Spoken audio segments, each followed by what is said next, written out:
ആകവേ എന്നെയും എൻ്റെ പ്രിയപ്പെട്ട മക്കളെയും പോറ്റാൻ വേണ്ടി പുറത്തു പോവുകയാണല്ലോ.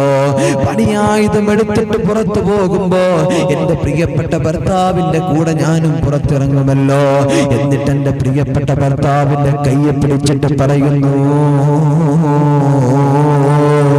പടച്ചുറപ്പെ അവിടുന്ന് പറയുകയാണ്, എൻ്റെ ഭർത്താവിൻ്റെ കയ്യെ പിടിച്ചിട്ട് ഞാൻ അദ്ദേഹത്തോട് വസിയത്ത് ചെയ്യുകയാ, നിങ്ങൾ അധ്വാനിച്ചിട്ട് കൊണ്ടുവരുന്ന പണമുണ്ടല്ലോ, നിങ്ങൾ അധ്വാനിച്ചിട്ട് കൊണ്ടുവരുന്ന പണമുണ്ടല്ലോ, അല്ലാഹുവേ അത് ഹലാലായ സമ്പത്തായിരിക്കണേ, ഹറാമ് കൊണ്ടുവരല്ലേ, എനിക്ക് ഹറാമ് ഭക്ഷിക്കാൻ തരല്ലേ. എൻ്റെ കണ്ണുകൊണ്ട് നാളെ അല്ലാഹനെ കാണണല്ലോ, അല്ലാഹുവിന്റെ റസൂലിനെ കാണണല്ലോ, എൻ്റെ കൈ കൊണ്ട് പുന്നാരനെ വിട്ടങ്ങളെ പിടിക്കണല്ലോ, അല്ലാഹുവിന്റെ പടച്ചറബ്ബേ കാണണമല്ലോ, അല്ലാഹുവിന്റെ റസൂലിനോട് സംസാരിക്കണം.